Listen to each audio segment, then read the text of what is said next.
Banyak juga orang mengatakan bahwa kebijakan perdagangan Indonesia dalam kurun waktu barangkali 5 tahun terakhir cenderung lebih inward looking, lebih proteksionis. Menurut pendapat Bapak bagaimana dan apakah apa dampak dari kebijakan yang seperti ini, Bapak? Pertama, mungkin situasi dunia sudah berubah ya, juga paradigma produksi sudah berubah, sehingga mungkin resep-resep yang zaman dulu dianggap bisa menjawab yang bersifat proteksionis, tapi dengan syarat-syarat yang sangat ketat seperti dilakukan Korea. Itu dulu kan dia memang melakukan proteksionis, tapi dengan performance kriteria yang sangat ketat, dan itu tidak terjadi di Indonesia. Jadi kalau di sana misalnya saya beri proteksi, tapi hanya kalau kamu berhasil meningkatkan ekspor sekian persen. Itu dilakukan oleh Korea. Itu dalam birokrasi yang insulated terhadap political party di Korea, dan itu jadi syarat itu harus terjadi. Itu pada saat masih bisa efektif. Sekarang dunia sudah berubah. Dunia adalah global production network. Ya. Jadi arus masuk keluar barang itu menjadi sesuatu yang baru, yang tidak ada zaman dahulu. Jadi kalau misalnya mahasiswa zaman sekarang, kalau zaman dulu kan menghitung trade itu ya jumlah ekspor kita dan jumlah impor kita. Sekarang dalam dunia yang global production network, yang harus kita hitung bukan value of trade, tapi value added content of trade. Jadi walaupun kita itu seolah-olah mengimpor barang, tetapi di dalam impor itu ada barang kita yang tadinya kita ekspor ke sana sebagai komponen, masuk lagi ke Indonesia.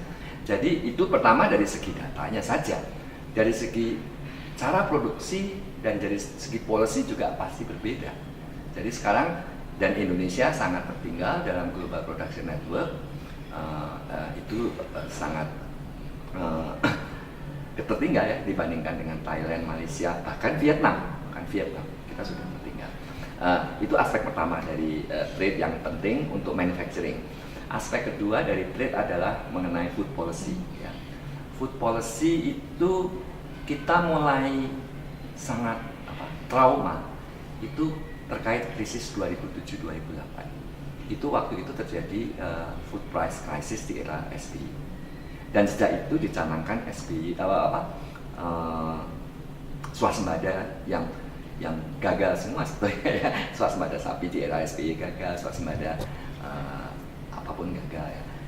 Nah, salah satu keluhan misalnya bahwa datanya itu tidak memenuhi.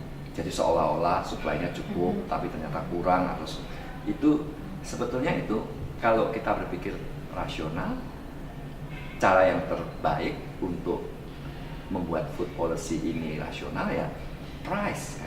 Kita kan belajar di ekonomi, kalau tanpa kita tahu data, kalau price naik itu pasti terjadi excess demand atau scarcity atau supply-nya kurang.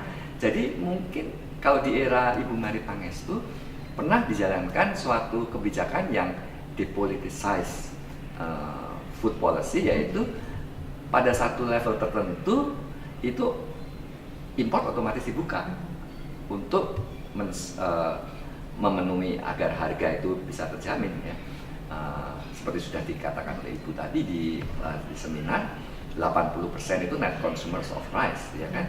Nah itu jadi sebetulnya ada sudah solusinya zaman dahulu, automatic adjustment, tapi karena mood publik yang tidak rasional yang menjadi atau anti impor menjadi susah diterapkan kembali.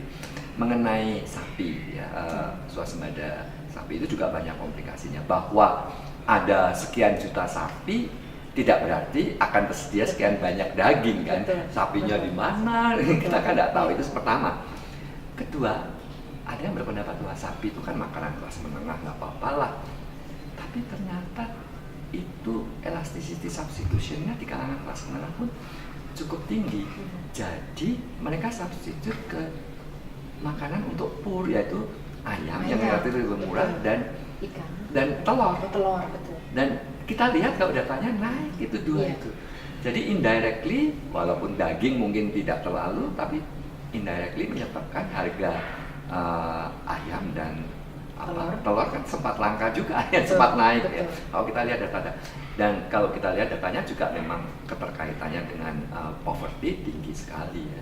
Nah, walaupun juga ada masalah dengan pencatatannya, katanya kemarin itu BSL itu terlambat diberikan pada saat harga-harga ini naik dan sehingga mereka dicatat sensus pada saat harga ini naik dan tidak ada BSL, sehingga makanya poverty-nya naik besar.